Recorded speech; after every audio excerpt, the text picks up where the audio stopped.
Yellowstone in northwest Wyoming, land of geysers, mountains, and lakes, is also sitting atop a super volcano. And it just took what scientists describe as a deep breath, causing miles of ground to rise dramatically. So what does this mean? Scientists are releasing a new warning about the threat of a massive supervolcano eruption. NASA wants to spend $3 billion drilling into a volcano to save the United States. But who's going to spend a few $1 billion for something that happens once every 1,000 years? It's right now we don't have an issue. So we go, we have other things to worry about. According to the United States Geological Survey, 3 extremely large explosive eruptions have occurred at Yellowstone in the past 2.1 million years, with a reoccurrence interval of about 600,000 to 800,000 years. The most recent took place 640,000 years ago, suggesting that Yellowstone is overdue for an eruption. Swarm of earthquakes have hit Yellowstone National Park over the past week. The park is home to a massive supervolcano that could erupt at any time. The first sign of trouble will be increasing seismic activity. Visitors of Yellowstone National Park have been advised to keep off the roads. That's because the heat from a supervolcano beneath the Earth's surface is melting away the asphalt. It's basically turning the gravel into oatmeal. Yellowstone National Park could be sitting on a time bomb. Well, scientists at NASA are now trying to prevent future events, which they say may just be the only way to save the human race. I was reading this today and I'm starting to freak out. NASA is planning on drilling into Yellowstone to save the world. There is a supervolcano underneath the national treasure that's more than twice the size of the park itself. Tasha, the U.S. Geological Survey has tallied up over 500 earthquakes in that area in the past week. Now, this swarm began on June 12th and it is currently ongoing. So is the swarm warning us about a looming disaster? They're relieving pressure? What are they doing? You know how, like, if you have like a giant cyst and you sort of make a slice in it, you can kind of squeeze everything out of there? I've seen doctors do that. I've never seen NASA do this. NASA experts analyzed the problem. They thought the most logical solution would be to cool the volcano down. NASA has a plan to drill a hole into the side of the volcano and pump water through it. When the water comes back out, it'll be heated to over 600 degrees, slowly cooling the volcano. The team hopes that given enough time, this process will take enough heat from the volcano to prevent it from ever erupting. According to the BBC, Brian Wilcox, a former member of the NASA Advisory Council on Planetary Defense, talked about the actual devastation that could come from an eruption and the risky techniques that the agency is considering for preventing one, including ways that could potentially set one off. The possible plan would drill into the bottom of the Yellowstone volcano using high-pressure water to release heat from the magma chamber. But Wilcox said this could be very risky. He told the BBC this can make the cap over the magma chamber more brittle and prone to fracture, and you might trigger the release of harmful volatile gases in the magma at the top of the chamber, which would otherwise not be released. Although NASA is considering other plans, it seems that cooling down the volcano could work even though it's a risky process. And it's not cheap either. The plan would be around an estimated $4.5 billion. In the next year, we would see the most tectonic activity we've ever seen. There is so much data being gathered out of Yellowstone by the government at the moment that they're having to use a supercomputer just to analyze the data from, second to second. And if the supervolcano at Yellowstone National Park erupted, its debris could cover the entire United States from coast to coast. That's according to a new study published in G-Cubed. That is the Journal of Geochemistry, Geophysics, and Geosystems. Some scientists predict the catastrophe could happen as soon as 2016. There's all sorts of disasters that could happen to us that we don't really plan for because human lifetime is 100 years, technology is a few hundred years, but maybe there are disasters that happen every 1,000 or 10,000 years, right? What damage would we actually be looking at? Would we be looking at like another Pompeii?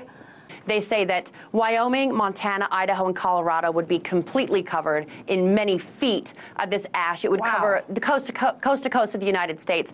And it might sound a bit startling, but it's entirely plausible that this could actually happen. It's estimated that it would spew 330 cubic kilometers of volcanic ash into the sky. And the last massive volcano out of Yellowstone, according to scientists, spewed tens of thousands of cubic kilometers. So it's not completely impossible. It would affect generating power, breathing clean air, water we drink, everything. So you're here to scare us. Absolutely. It's 2.5 times the size of what we thought. Yes. How significant is that? What would an eruption really mean?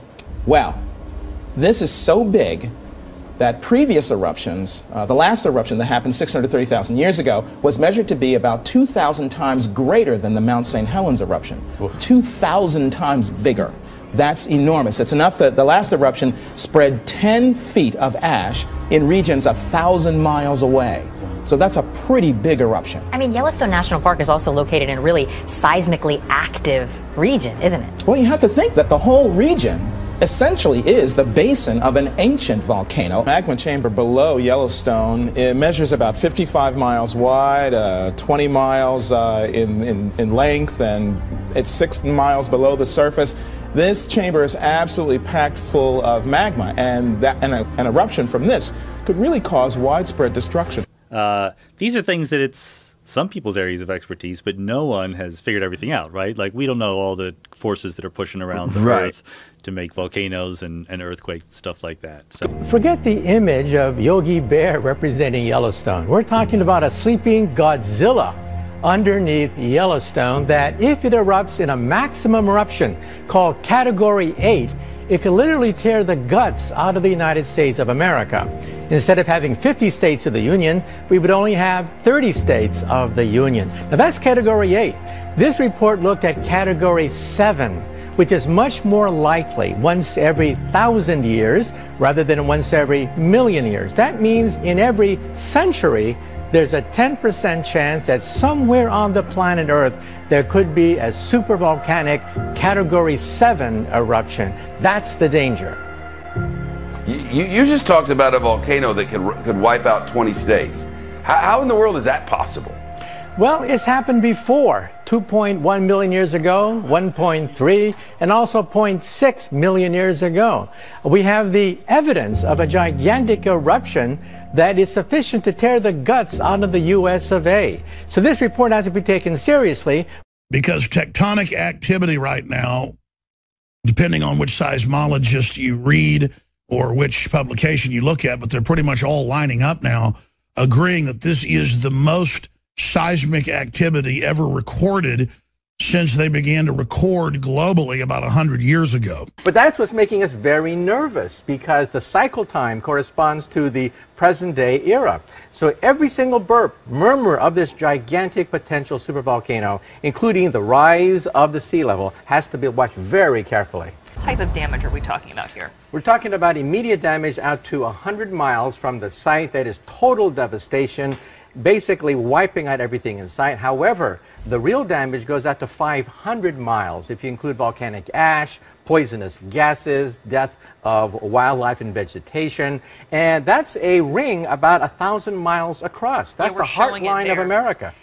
It would pretty much wipe out Earth as we know it? It would wipe out the United States as we know it. And again, we don't want to panic anybody. It could happen tomorrow, or it could happen 100,000 years from now. Eventually, the law of averages catches up to you. What would we get in the way of warnings, Michio? You don't get much warning. What happens is the ground starts to rise, more and more earthquakes take place, more ash and volcanic gases start to be unleashed. That's about the only warning we get, because we do not have a good way to predict volcanic eruptions. Would there be anything we could do to prepare? All you can do is run. Several weeks in order to begin evacuation if and when such an unlikely event were to take place. Are we getting a better way to do it, or are we just at the mercy of Mother Nature? We're still clueless. We're still monitoring it very carefully, looking for the warning signs. That's why this sudden rise in the Earth, even though it's not immediately dangerous, is being looked at very carefully, because we have no experience with supervolcanoes. We've seen Mount St. Helens, we've seen Krakatoa, but a supervolcano erupting in our lifetime, we have no understanding of the scope of that thing. We just see the evidence of previous eruptions. It's black magic trying to predict exactly when it's going to blow, but we do know one thing: one day it will blow.